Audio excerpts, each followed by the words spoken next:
4 प्राणी थे, पशु, बंदर, गिलहरी, नौला और एक और सूकर आदि। ये 4 प्राणी थे, आहार नहीं दिए। मात महाराज का आहार देखा, रामचंद्र जी आहार दे रहे थे, आहार देखा और वो नाच रहे हैं कि मैं वो भाग्यशाली हूं जिसने महाराज का आहार देखा। उसी के बाद उनका जो उत्थान हुआ, एक दिन वो आदिनाथ भरत बाहुबली बन करके, राजा श्रेयांश बन करके आज उनके मात्र वहां से शुरुआत हुई थी। एक जटायु पक्षी, पूज्यवर रविशरण आचार्य पद्म पुराण में, एक जटायु गिद्ध जिसे बोलते हो मांसाहारी है, लेकिन वो मांसाहारी, जैसे महाराज का आहार हो रहा था, गिद्ध ने देख लिया, इतना नाचा, इतना नाचा, मैं भाग्यशाली, मैं नीच पर्याय में आया, मैं गिद्ध बना। सारे पक्षियों में सबसे निकृष्ट जाति कौन मानी जाती है? गिद्ध की, अशुभ मानी जाती।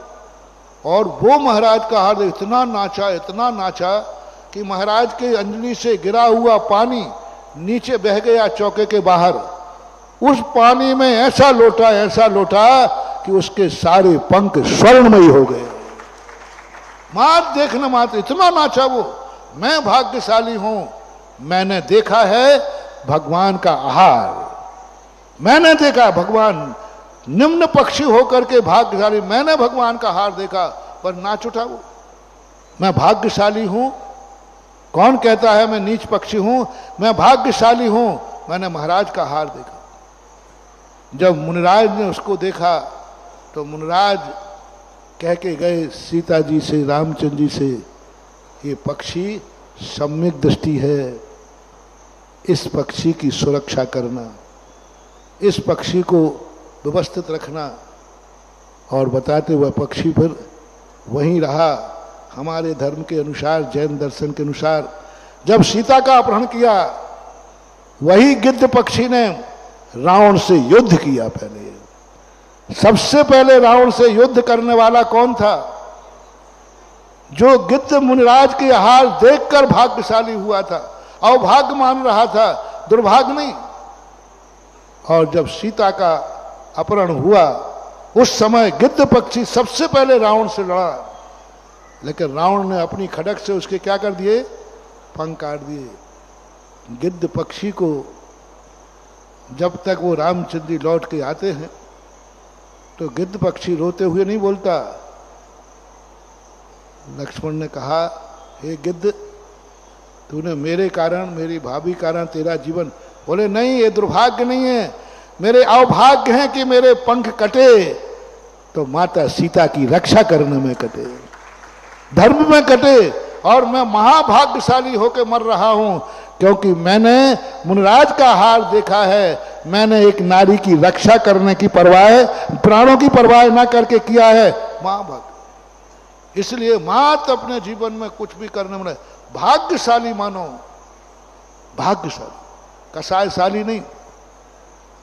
मंदिर बनाने के बाद कसाय हुई, मंदिर से लौटने के बाद कसाय हुई, मंदिर में कसाय हुई, पंचकल्याणक में कसाय हुई, पंचकल्याणक के बाद में कसाय हुई, धाम में कसाय हुई, धाम के बनने के बाद कसाय हुई। तो कान खोल के सुन लो, वही दशा है मारीच की।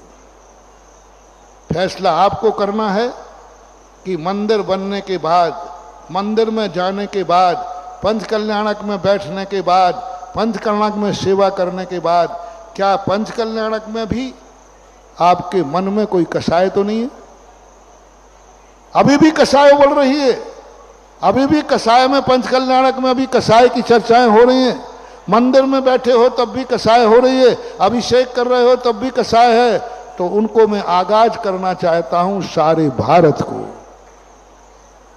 सारे भारत को, सारे भारत को। मंदिर में कसाय, मंदिर से कसाय, पंचकल्याणक में कसाय, पंचकल्याणक से कसाय, तीर्थ में कसाय, तीर्थ से कसाय।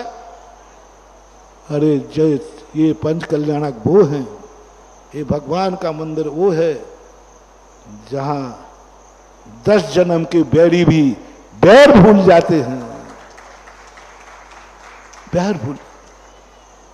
और जो उठ करके रामारीच गया, महानुभाव सावधान, सारे भारत के लोगों को मैं आगाज कर रहा हूं, धर्म की सभा से, मंदिर की सभा से, गुरु की सभा से, जिनवाणी की सभा से, प्रवचन की सभा से कभी राग द्वेष पूर्वक उठ के मत जाना, मत जाना, मत जाना।